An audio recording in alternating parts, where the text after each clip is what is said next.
It is quite simply the most beautiful voyage in the world, the Norwegian Coastal Express from Bergen to Kirkenes. I've sailed the route in midsummer and late spring, but I've never sailed it in winter, until now.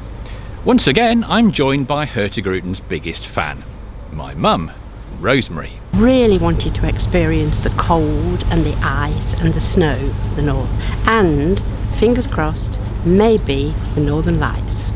Well, the snow and the ice are guaranteed, but for the northern lights we're going to need a little bit of luck.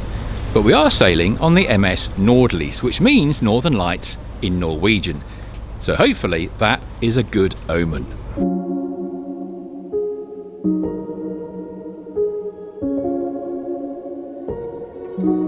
The starting point for the voyage is Norway's second city of Bergen, the city of the Seven Hills.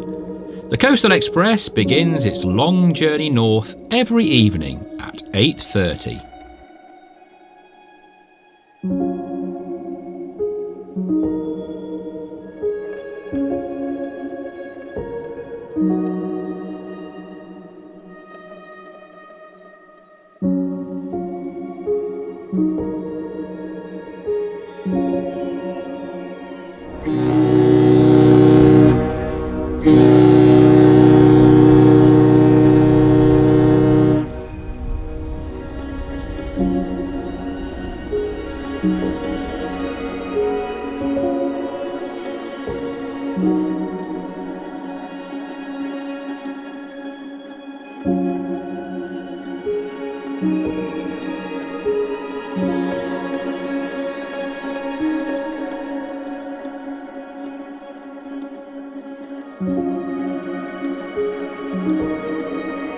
Almost all the traditional wooden buildings of Ålesund were destroyed by the Great Fire of 1904. Remarkably, by 1907, the town had been almost completely rebuilt, this time in the Art Nouveau style that was then in fashion, or Jugendstil as it is known here in Norway. The new stone and brick buildings were not only decorative, but also far less likely to burn down again. We've just passed the 120th anniversary of the fire, a catastrophe that was the catalyst for the creation of what must be one of Europe's most beautiful towns.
Trondheim is Norway's third city and was the capital way back in Viking times. The obligatory photo stops are the colourful storehouses on the Nidelva River and of course the towering Nidaros Cathedral. This is my third visit to Trondheim, and previously I've been frustrated by the lack of time that the boat spends here. But today, well, it's a Sunday morning. Nothing's open. It's all about enjoying the fresh air, the snow and the architecture.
2024 is the year that the world comes to Buda.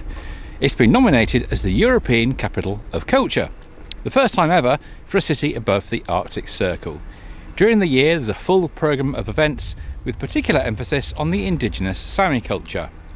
With just 2 hours though, I'll have to be content with the striking street art.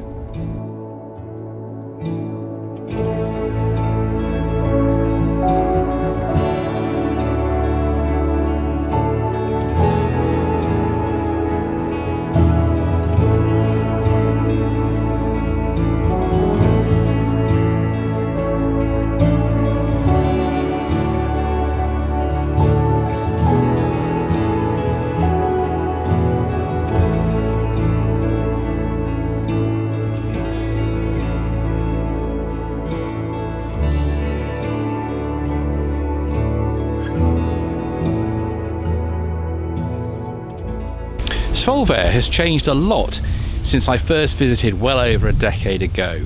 High-rise hotels seem quite surprising in what was once a fishing village.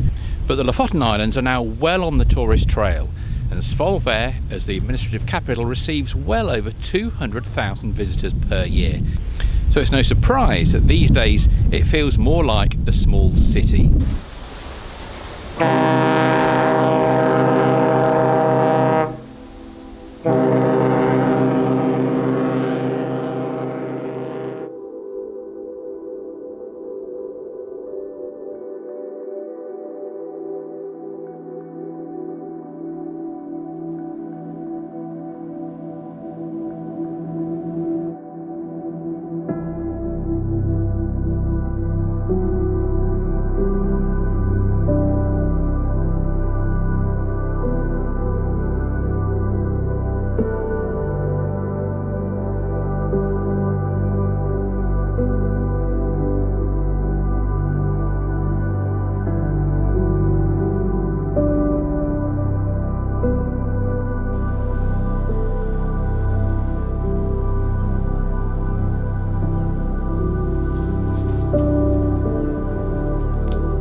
Here at Finn's Nest, the Viking chief Ottar carefully watches every arrival of the Coastal Express. The last time I saw him, he was basking in summer sunshine. Today, however, I think he's shivering a bit.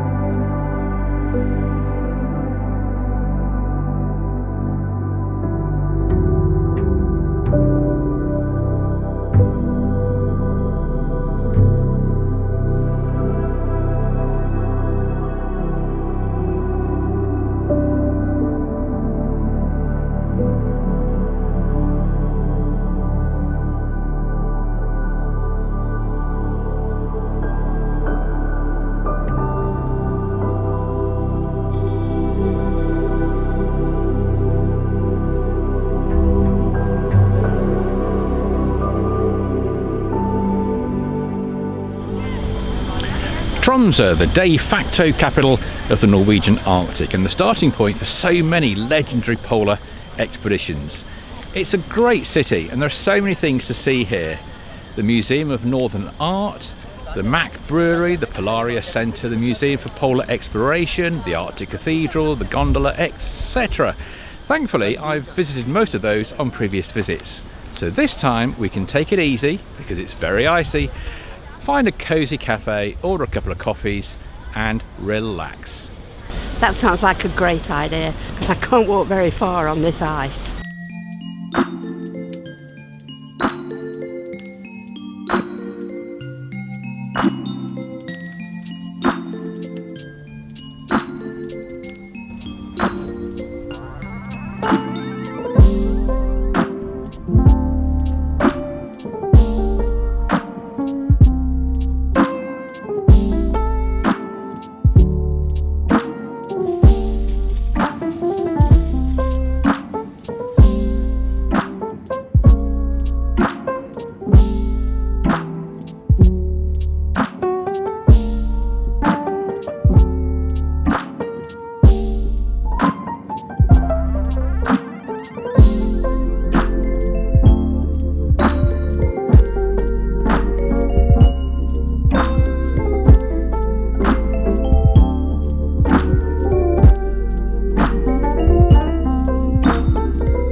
Hammerfest is dubbed as the gateway to the Barents Sea and is widely regarded as the most northerly town in the world.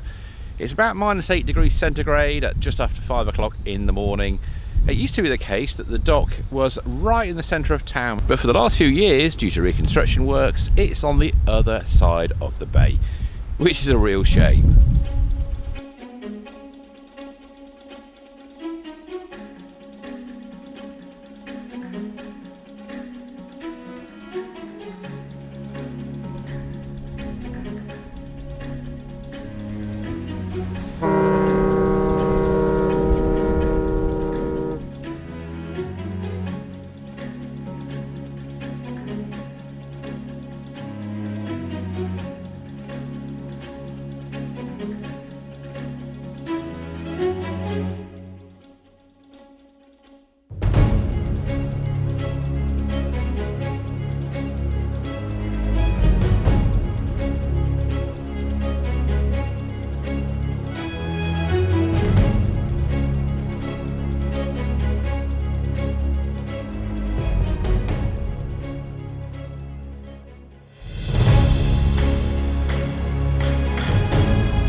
At a cool 71 degrees north, this is Honningsvåg.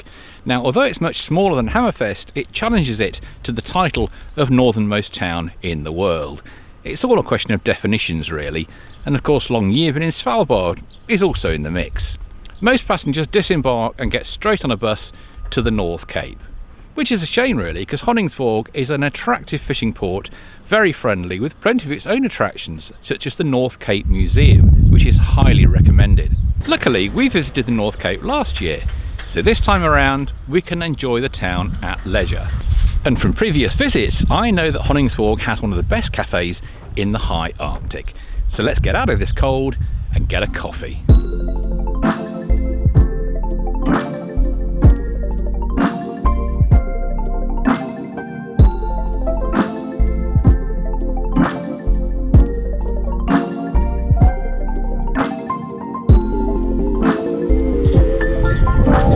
Taking pride of place in Honningsvåg is the statue of Bamse, probably Norway's most famous dog. He belonged to the harbour master here, Captain Hafto, but he had to take his vessel to Scotland during the Second World War, where it was converted into a minesweeper. Bamse, though, came with him and became part of the crew, and his legendary exploits have since been told in many books and films. He was buried in Montrose, Scotland, with full military honours, and over 800 people attended the ceremony.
Well, we're almost at the end of the voyage, heading into Kirkenes, the Norwegian port that sits right on the Russian border, that now, of course, is completely sealed. It's been an incredible trip, a completely different experience to sailing this route in midsummer. I particularly enjoyed watching all the activity as we sail into some of the remote ports, seeing the snowplows clearing the docks and passengers getting on and off at lonely destinations.